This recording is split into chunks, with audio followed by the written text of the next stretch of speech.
Portfolio websites are one of the most important artifacts for designers. We UX designers use data to improve products day in and day out, but we rarely think about using data to improve our own portfolios. Have you ever thought why? Let's explore that today. We designers agree that portfolios are not easy to build. Tell me if this sounds familiar to you. You start your portfolio with a lot of optimism, so you spend weeks picking your best projects, writing case studies, and putting together a beautiful website. And then you ask for feedback. Some people ask you to make it unique, others ask you to keep it simple. There are some others who prefer to see the entire design process, and a few who only want to see the outcomes. So you make these changes to the best of your knowledge, trying to implement all this well meaning yet conflicting advice in your case study. And then you apply to jobs tirelessly. And then days of silence, or worse, rejections. And this downward spiral continues. More updates, more feedback, more waiting, with no idea if you are getting closer to an effective portfolio that ultimately lands you an interview.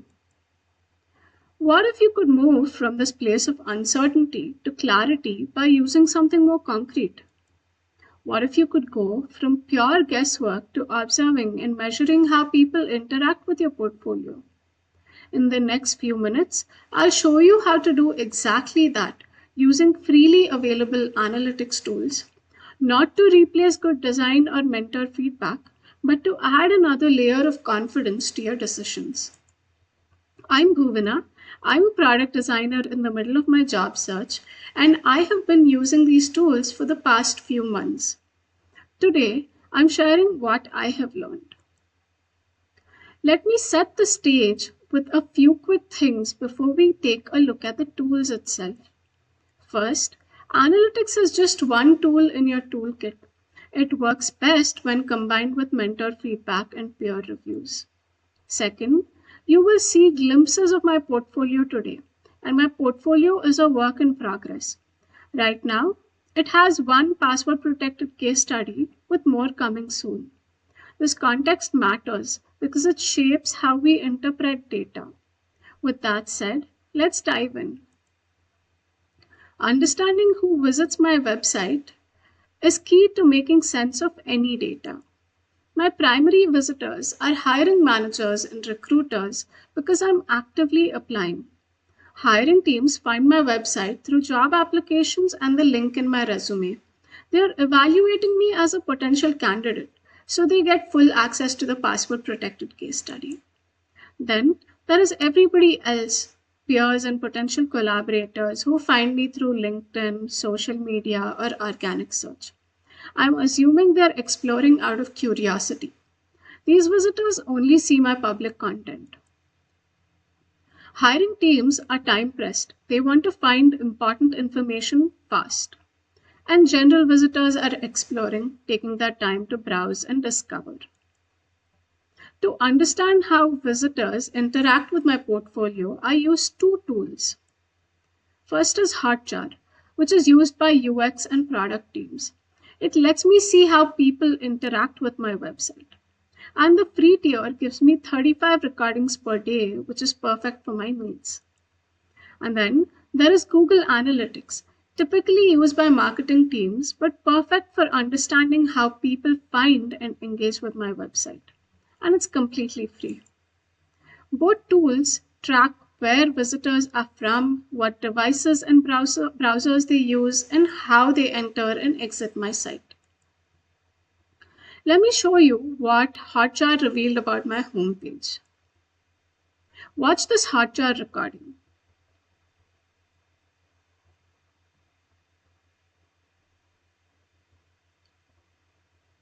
See how this visitor hovers over my intro text? That's supposed to reveal my project cards underneath. But many visitors miss this completely. They never discovered my work because that interaction was not obvious enough.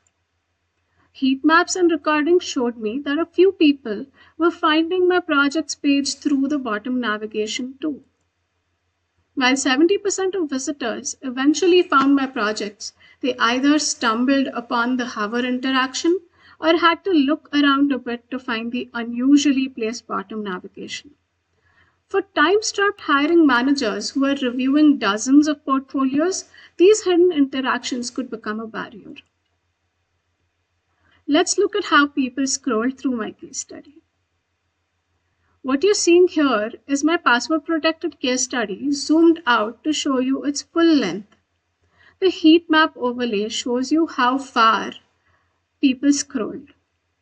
Almost everybody scrolled through 70% of the page. But after that point, the scroll percentage steadily dropped. Almost nobody made it to my project outcomes and impact at the bottom. Session recordings confirmed this. Even hiring managers who were interested were skimming rather than reading in detail. Now let's look at how Google Analytics backed some of our previous findings with numbers. Looking at my website traffic over 90 days, I identified two important sources. First is direct traffic. These visitors most likely came from my job applications, so it's safe to assume that most of them arrived with clear intent. While I got 60 views, there's something concerning here, a 37% drop-off rate. Looking at LinkedIn traffic, we see a higher engagement rate, but visitors from LinkedIn likely come with mixed intentions. This data pointed me to an opportunity. I needed to optimize my portfolio's first impression and navigation, especially for those high-intent direct visitors who might be coming straight from job applications. Now that you know who's visiting my portfolio, let's also see how they are spending their time once they get there. Looking at 90 days of data, 3 pages stand out: Home, About, and my password-protected case study. On the home page, visitors spend just 23 seconds deciding if they should explore further. This is critical because it's my one chance to make a first impression. The About page sees longer visits. For the password-protected case study, which only hiring teams can access, I see quick visits of about 24 seconds on average. And the message is pretty clear. People were not sticking around long, so I had to make it super easy for them to find what they needed right from the start.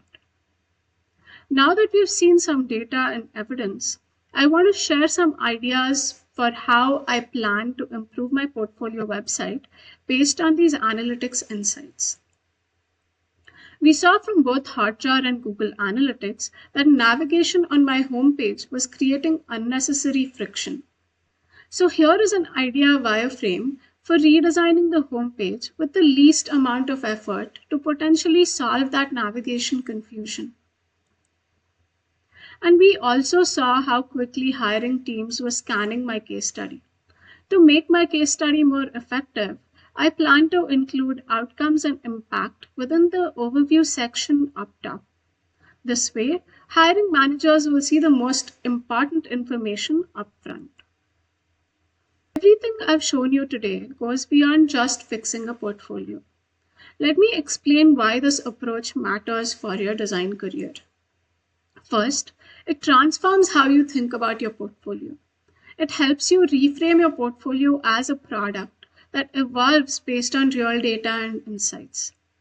Second, data helps you prioritize what matters most. When you have a long list of potential improvements, analytics reveals what changes are likely to make the biggest difference. Finally, using data in this way builds strategy muscles you will use throughout your design career. You will get better at interpreting behavior, spotting patterns, and making evidence-based decisions.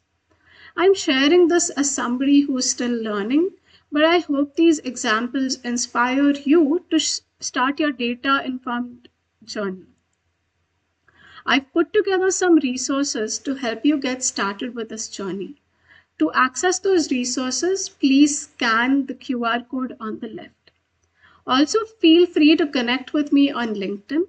Thank you so much for listening to me today.